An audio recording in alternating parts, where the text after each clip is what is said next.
A very good morning, Western Uganda's biggest radio station, 91.2 Crooze FM. My name is Derrick here for the morning sports update. It's the last day of the month of March 2022, and I hope it's been a good month. Let's usher in a new month with love and joy and everything. But I'm here for the sports update, so there's a lot happening in the world of sports. The World Cup qualifiers are on. We are having players have laser lights put in their eyes before they take penalties. So there's a lot happening, but I will actually... Looking at the World Cup, basically, we should start with today morning because there are a lot of countries from the North America continent that actually qualified for the World Cup today morning. One of those was the USA. The other was Mexico, also known as Mexico. The USA were playing today. They lost to Costa Rica. That was by 2-0. But whether they lost or not, that couldn't matter. They needed to lose by a very big margin for them not to qualify. So the USA, led by Christian Pulisic, commonly known as Captain America, they are now into the Qatar 2022 World Cup. The USA has actually had a lot of good batting players. Weston McKennie of Juventus has been very good. Giorgio Reyna of Dortmund is another kid that you should keep your eye on. And of course, Christian Pulisic himself is the other main guy for the United States of America. So USA is in the World Cup in Qatar. Assured, very, very confirmed. Mexico also won their game today against El Salvador by 2-0. The goals managed to come through from Raul Jimenez. That is the striker of Wolverhampton Wanderers. He got a penalty, which he actually converted as Mexico also qualified for the World Cup. Canada were beaten by Panama 1-0, but albeit the loss, Canada are already into the World Cup. Canada actually qualified over the weekend, and this is the first time in 36 years that Canada have qualified for the World Cup. The last World Cup that Canada played in, that is when Diego Maradona wrote his name in history. That is the 1986 World Cup that was in Mexico. So Canada, USA, and Mexico, we are very sure they are all in the World Cup that will be in Qatar later this year. That is in the month of November. Africa, we have 5 countries already through. Egypt couldn't qualify. They were beaten on penalties by Senegal. So Senegal are there. Cameroon also managed to pull off a shocker. They managed to also qualify. That was against Algeria. Cameroon are also in the World Cup. Tunisia are there.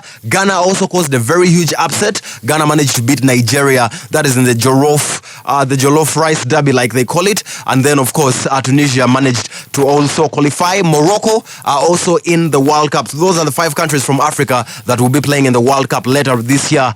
That is in Qatar. Away from the World Cup, let's look at some stories that are making rounds in football. Let's start with Arsenal, because Arsenal, they've had what I would like to call a mini striker crisis or a mini striker dilemma, because, well, they might be losing their 2 strikers at the end of the season. One has actually already been sold. That is Pierre-Emerick Aubameyang. He joined Barcelona in the January transfer window, where he has actually been scoring for fun. 7 goals in 7 games. He lit up the El Clasico. The other striker that is now at Arsenal is Alexander Lacazette. And Arsenal are still contemplating whether they should offer Lacazette a new contract or not. That is Lacazette. He's scored 71 goals and he's actually managed to rack up around...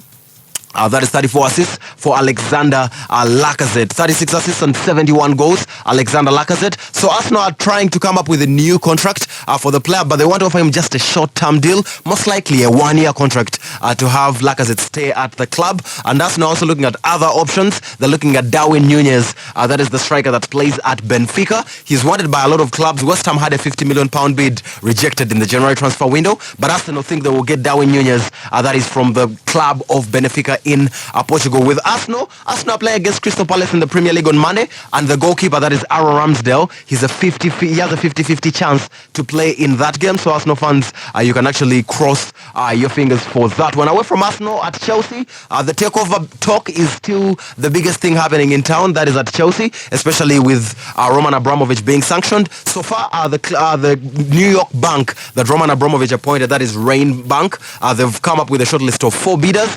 Todd Boehly and his consortium, they are leading the charge. Todd Boehly, remember, he actually has stakes and shares, that is in the LA Lakers. He also has shares in the LA Dodgers.